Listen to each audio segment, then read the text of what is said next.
Really quickly, I'm going to show you how to replace your key fob battery. This is to a Chevy or GMC. So if you have this key fob and you need to replace that battery, it's really easy to do. You're simply going to flip it over and you're going to see this little button. You're going to push this button in. When that button's pushed in, you'll pull your key out. And then you're going to tip it to the inside and you're going to see this dark slot. Simply put your key in there and twist. And you can slide it down and pop that back off. Once that back is off, it's really easy.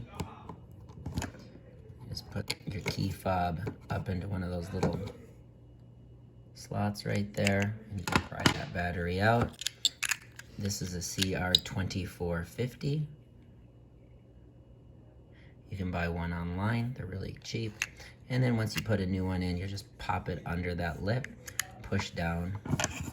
And when we put our cap on, we're going to start with the bottom here, the thicker end. Get that lined up. And then once that's lined up, you're just going to work your way up. You'll hear it pop into place. And you're going to finish off by putting your key in there. Hopefully that helps you change the battery on your Chevy or GMC vehicle. As always, thanks for watching. Please like and subscribe. Arrgh.